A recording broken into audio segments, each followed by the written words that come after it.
Here are some more knives with tools in them. Now, this is from comments on my recent video about knives with tools in them. I thought this was a really good point, the Leatherman Skeletool. Now, this does have a single-handed opening knife that locks in place with this liner lock right here. I've got a combo here, but my commenter suggested a Skeletool CX with better metal for that blade. Now, there are definitely tools in here. For example, we have the pliers and the wire cutter right there. You can see it's got all the functions of these different pliers in here. It's pretty cool. In addition, it has something really awesome. It's got a screwdriver. And this is not just one screwdriver. Here you can see this flathead screwdriver, but if you press this, take it out and flip it around, you've got a smaller screwdriver right there. But that's not all, because down over here you can see there's another screwdriver to be had as well. And if we press this out through here, you can see there's a double-ended Phillips screwdriver that can go in this end. And honestly, that works pretty well. So I think this is a really good addition to the knives with tools in it. An important feature of this really is this pocket clip, I think, which makes it feel more like a knife. You can take it out from your pocket and open it one-handed if you're right-handed anyway, and that will be no problem. So I think that this is a really great addition to my list of knives with tools in them. Is it enough for me? I'm going to say no, because it doesn't really feel like a knife. Now, I did want to bring out my Opinel DIY because, honestly, this is so cool. I have such a place in my heart for Opinel knives. I think Opinel is what kind of got my channel started, because I'll tell you in a second, but nonetheless, this is a really cool and functional blade shape. However, I don't know, something about it seems so old-timey. It kind of reminds me of someone wearing a bow tie and suspenders.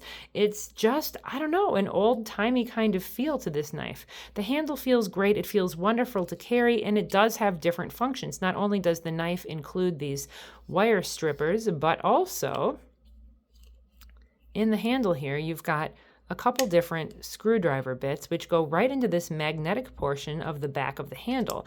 And when you put them in there, they are retained quite well. You definitely aren't going to lose them from there. However, the reason that I don't love this is because with this space back here, while it does make holding the knife really comfortable, it's just so wide that I have found on several occasions when I've tried to make this an EDC item that it just is running into corners or someplace that's just inconvenient, and it's not great. I also really do worry that I'm going to lose my bits from here, although when you put them in like this and slide them in, they're in pretty solidly.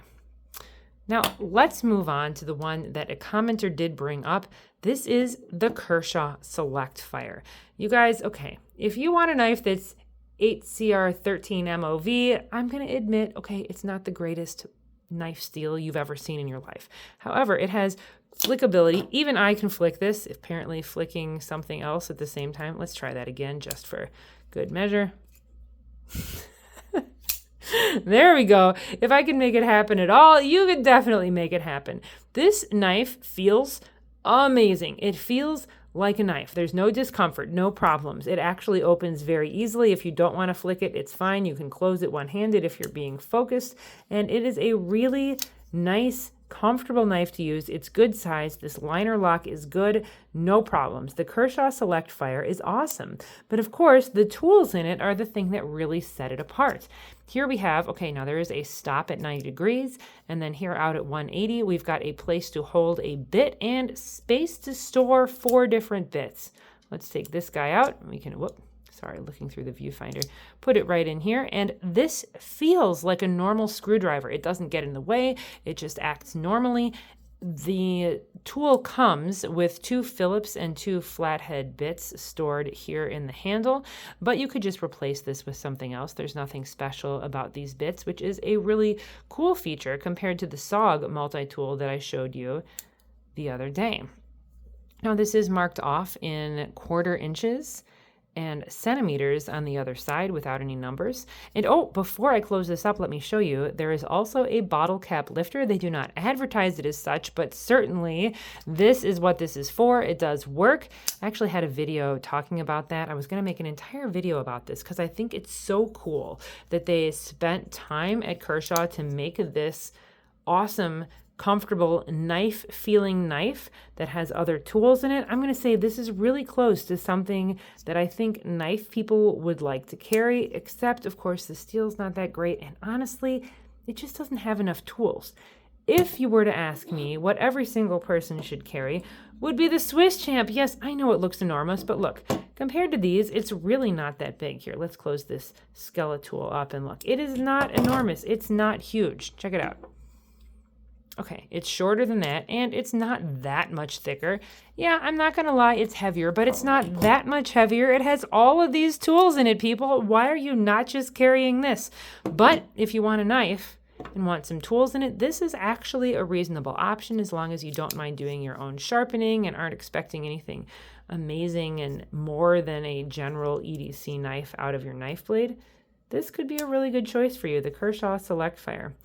Love these both as well. Super happy I have them, but, you know, of course, for me, I'm always going to settle on the Swiss Champ. Thanks for watching.